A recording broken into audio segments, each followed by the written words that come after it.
महफिल के अंदर कव्वालों पर और कव्वालन पर पैसा लुटाना हो तो कैमरे में आने के यकीन हजारों लुटा देंगे। और माँ दवा को मांग रही है तो ये बुद्धि कब तक मैं तुम्हारी दवा का खोज उठाता रहूं। दूसरा बच्चा नहीं है, तुम उनसे नहीं मांगती, ये हाल है। अब क्या समझते हो? मस्जिद बनाने से ज्यादा सवाब, मदरसा बनाने से ज्यादा सवाब, हज करने से ज्यादा सवाब अगर किसी पे खर्च करने से मिलता है तो हमारे माँ बाप से खर्च करने से मिलता है। हमारे दौलत में सबसे ज्यादा हकदार हमारे माँ बाप है। और आज देशों पे खर्च करने के लिए दिल बड़ा, ससुराल वालों पे खर्च करने के लिए दिल बड़ा। और अगर सुनियो बुरा न माने तो मैं कहूँ पीरों पे खर्च करने के लिए दिल बड़ा। पीर साहब की दावत की तो क्लास लेकर क़यामत तक कपड़ा बिछाया।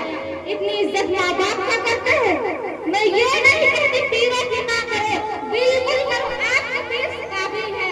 सरकार गरीब नवाज फरमाए। कई लोग हाथ जोड़ कर जन्नत में गए और जाएंगे जन्नत में, लेकिन आपसे पूछती हूँ पीरों का जरूर हाथ चूमो, पीरों का खिदमत करो। क्या कभी अपने माँ बाप का हाथ चूमते हो? उन्हें चिल्ला चिल्ला के डांट के दिखाने वाले समझते क्या हो? सरकार गरीब नवाज फरमाए। एक बंदा कयामत में दिन आएगा, महाराज जैसी नेकी लेकर आएगा। जब उसकी नेकी मीज़ान पर रखी जाएगी तो नेकियों का पल्ला भारी होगा। वो खुश होगा, मेरी नेकियों से नेकियों का पल्ला भारी हो गया। इतने में छोटा सा कागज का टुकड़ा गुनाह का पल्ला में गिरेगा, गुनाह का पल्ला भारी होगा, नेकियों का पल्ला हल्का होगा। हुक्म होगा इसे मुकम्मल घसीटकर जहन्नम में ले जाओ। जिस वक्त उसे मुकम्मल घसीटकर जहन्नम में ले जाया जाएगा तो कहेगा जहन्नम में तो जा रहा हूँ, लेकिन फिर राज की बात बता दी जाए।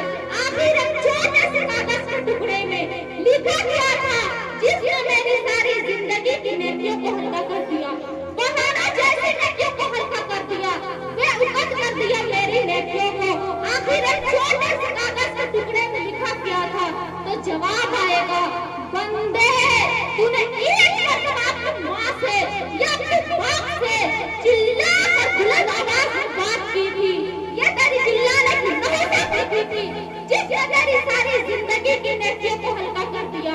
आपसे पूछती हूँ, एक बार माँ बाप से चिल्ला कर बात करो, उस वक्त तो सारी जिंदगी की नेकी हल्की हो जाए। अल्लाह अकबर।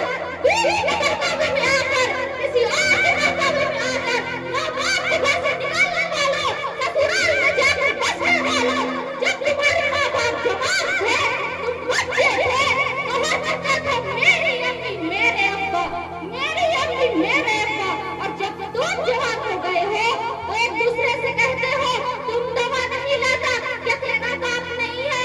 तुम खाना नहीं खिलाता, क्या तेरा बाप नहीं है? बचपन में मेरे माँ बाप कहते थे और जवानी में तेरे माँ बाप कहते हो। सुन लो, अल्लाह के रसूल ने इरशाद फरमाया, अलबिर ला यबला वस्सब्र ला युनसा वत्तय्यान ला यमूत।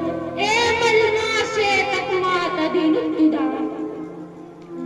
नेकी कभी पुरानी नहीं हो सकती और गुनाह कभी भुलाया नहीं जा सकता और सिला देने वाले खुदा को कभी मौत नहीं आ सकती।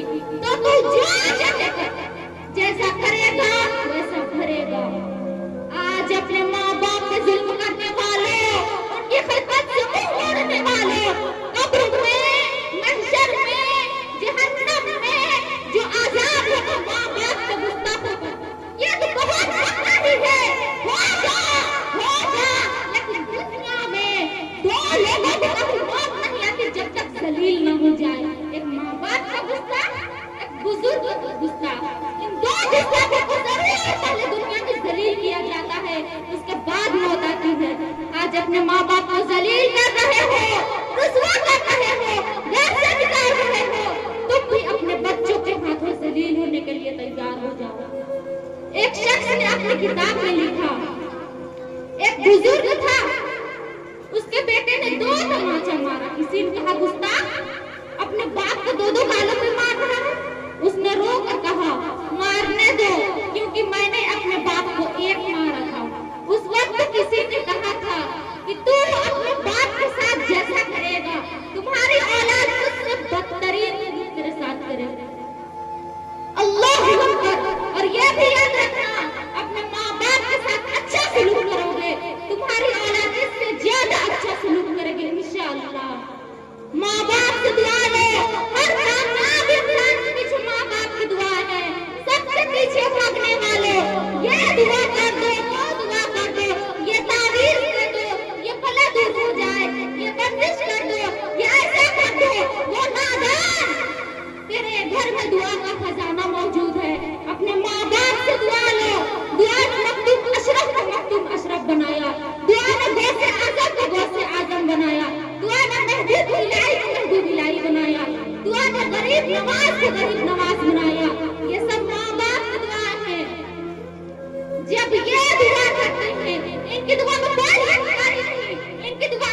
दुआ रद्द होगी, माँ की दुआ कबूल होगी।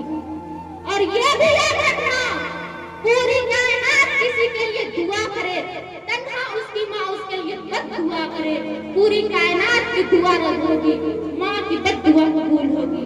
इसलिए माँ बाप को नाराज ना करो, माँ बाप को जलील ना करो, माँ बाप को घर से ना निकालो। अब मैं अपनी बातों को खत्म करती हूँ। माँ दुनिया की दौलत है, माँ की कदर जितनी की जाए कम होगी, और जब तक माँ है दुआएं भी कबूल होगी। वमा अलैना इल्लल बलाग।